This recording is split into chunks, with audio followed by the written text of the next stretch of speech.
If you're holding alts, don't blink. Bitcoin just slipped on a headline, and the liquidation machine is already chewing. Here's the scary part.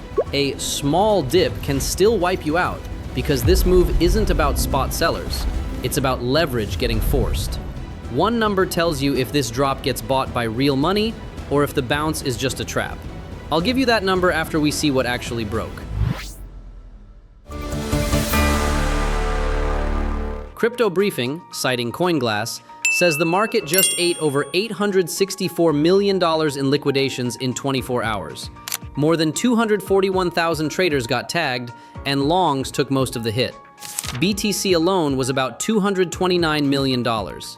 ETH about $153 million.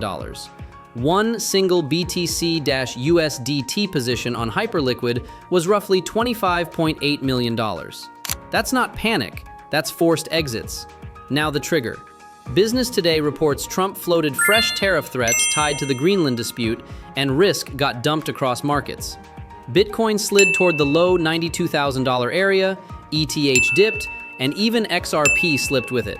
Here's the risk. When macro headlines hit and liquidity is thin, the first rebound is usually bait. Watch this. When longs get rinsed and price doesn't snap back, the next flush often targets the strong alts first. Okay, here's the number. It's spot ETF flow. That's the real vote. Institutions in or out.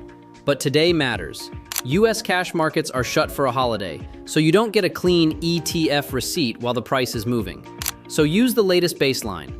Farside's table for the week ending January 16th shows US spot Bitcoin ETFs were still net positive, about plus $1.42 billion for the week, even with a nasty outflow on Friday.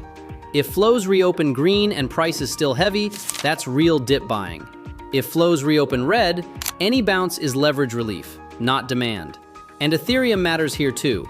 Farside shows spot ETH ETFs were roughly plus $479 million net for that same week.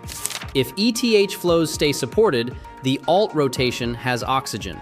If ETH flows fade, SOL and friends don't get a soft landing. Alt check. Solana is the bellwether.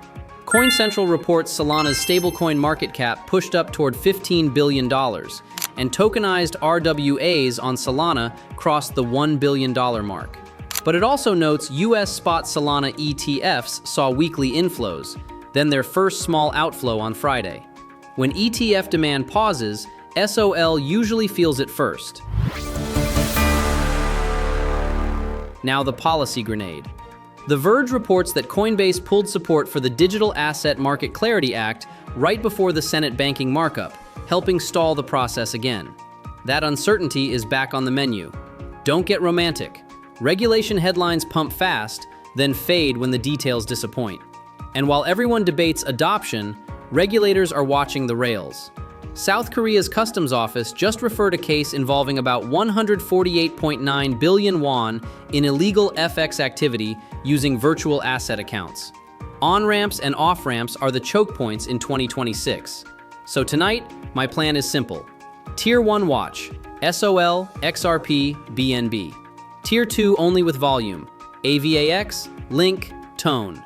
If BTC holds the $92,000 area and ETF flow reopens green, I'm adding small. If BTC loses it and flows reopen red, I'm parking heavy in stables.